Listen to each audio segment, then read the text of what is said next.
Hey y'all, today we're making mozzarella sticks in the oven.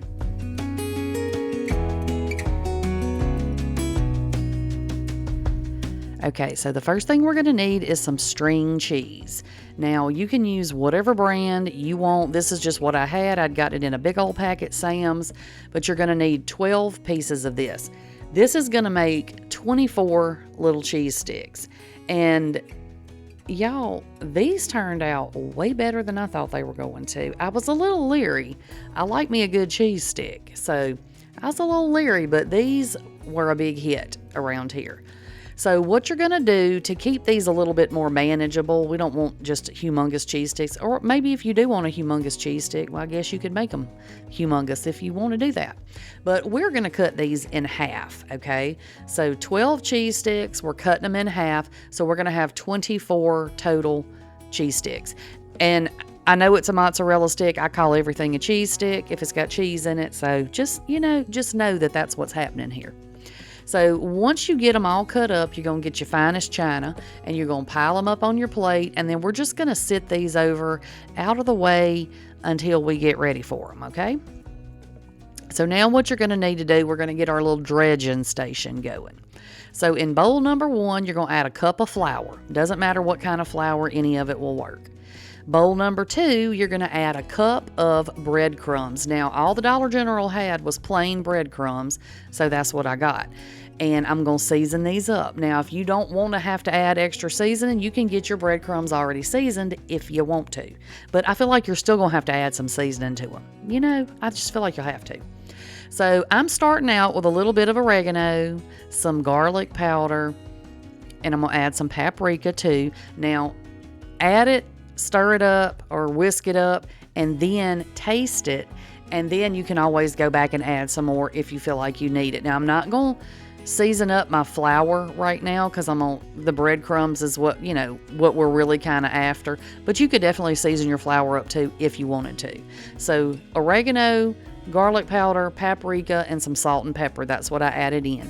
And I don't know if it's just me, but I'm the kind of person, if I have something like this, like a flour, breadcrumbs or something, if I put seasoning in it and then I can't see the seasoning, it's not enough seasoning. Is anybody else like that, or is that just me? Like, if I can't see what I've put in here, I mean, obviously I can't see the garlic powder, but like the oregano and the paprika, if I can't see that floating through there, then I don't feel like there's enough seasoning in there. But you know what? Do whatever you want to do. And you don't have to use the same seasonings I used either. You can use whatever seasonings you like. And if you like it spicy, add your little cayenne pepper in there and make it spicy. Do whatever you want to do. So bowl number 3 is getting 2 eggs. Now, in hindsight, you already know. This was too much, okay? I could have gone half of what I put in here, but in my brain, I was like, that's a lot of cheese sticks, so I'm gonna need a lot of stuff. But I really probably could have used just half of this, like half a cup of the powder, each of the, powder, the dry ingredients, whatever it is, y'all know, the dry ingredients, and 1 egg probably would have done fine, but I wasn't sure, so I went with this, and it is what it is.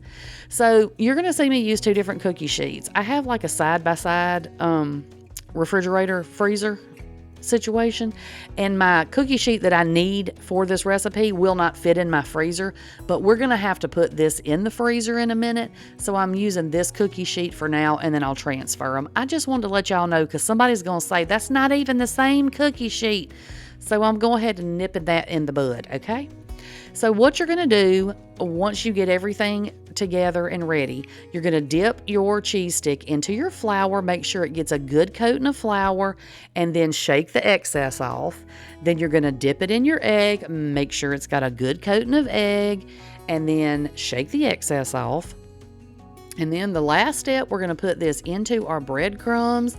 And again, you already know, make sure it gets a good coating of breadcrumbs, shake off the excess.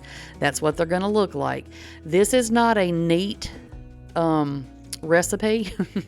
You're going to have breadcrumbs and flour and egg kind of everywhere. A lot of things that I make, I'm like, let the kids help. But I don't know if I would let the kids help with this one, because if you do, you're going to have stuff everywhere. I mean everywhere. You know what I'm saying?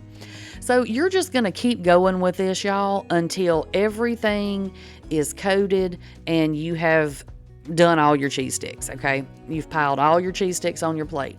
Now, if you're using the same cookie sheet in the refrigerator, in the freezer and in the oven, you need to make sure you leave some space in between here. That way they'll get cooked really good on all sides, and if one happens to bust, it won't ruin everything, okay? So, since I'm using two different ones, I'm kind of cramming them into this smaller cookie sheet, and then when I get ready to cook them, the sheet I'm going to use is going to be a little bit bigger. But anyway, this is perfect, y'all. School's about to start back. This would be a great little after-school snack or a weekend snack. Football season's coming up soon. Before we know it, it'll be here. And this would be good for some sort of a football get-together. You know, everybody loves a good cheese stick.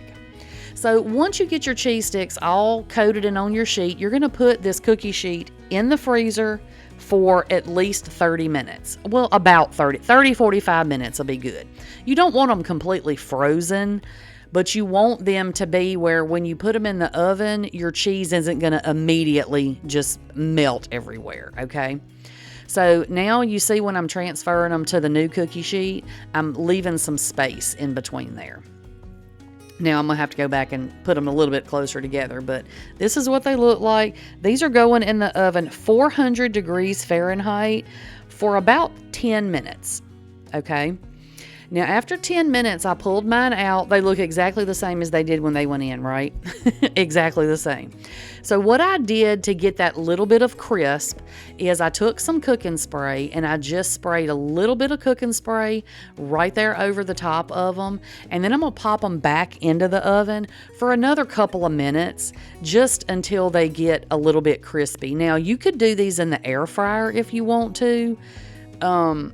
But I'm telling you, I did them in the oven, like I said, and spraying this little bit of cooking spray for the last minute or two of this really kind of took this over the top. Y'all, these things are delicious. If you've never made your own homemade cheese sticks, you need to make these. And this way you don't have to deep fry them. There's no grease involved. So it's a tiny bit of a healthier option, of one of your favorite things that you love to eat.